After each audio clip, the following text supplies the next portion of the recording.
નમસ્કાર, નવનિર્માણ ન્યૂઝમાં આપનું સ્વાગત છે।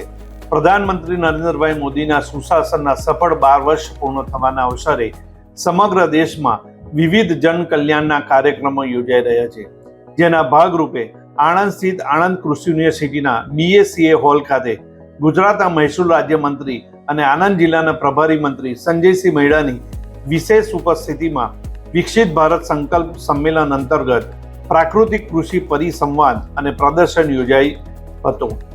આ તકે પ્રભારી મંત્રી સંજયસિંહ મૈડાએ જણાવ્યું હતું કે પ્રધાનમંત્રી નરેન્દ્ર મોદીના નેતૃત્વમાં છેલ્લા 12 વર્ષમાં દેશમાં સુશાસનની નવી સિદ્ધિઓ કાયમ થઈ છે। કૃષિ ક્ષેત્રે ક્રાંતિ લાવવા માટે પ્રાકૃતિક ખેતી તરફ પાછા વળવું અને તેને અપનાવવી એ આજના સમયની સૌથી મોટી માંગ છે।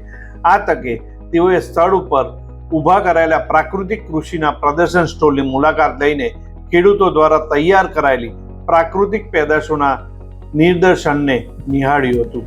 આ પ્રસંગે જિલ્લા કલેક્ટર પ્રવીણ ચૌધરી, જિલ્લા વિકાસ અધિકારી દેવાહુતિ, આણંદ જિલ્લા પંચાયત પ્રમુખ મયુરી પટેલ, કરમસદ આણંદ મહાનગરપાલિકાના મેયર દીપિકાબેન પટેલ સહિતના આગેવાનો જોડાયા હતા।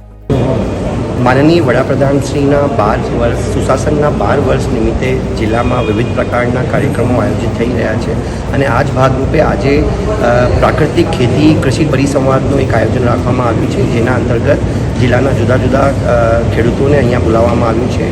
4 પ્રકારના ટેકનિકલ સેશન રહેશે, જેમાં પ્રાકૃતિક ખેતીનો વ્યાપ વધે એના માટેની ટેકનિકલ ગાઈડન્સ ખેડૂતોને પૂરી પાડવા માટે અને આપણા જિલ્લામાં આ કાર્યક્રમમાં માનનીય પ્રભારી મંત્રી શ્રી સંજયસિંહ મૈડાજી ઉપસ્થિત રહ્યા છે।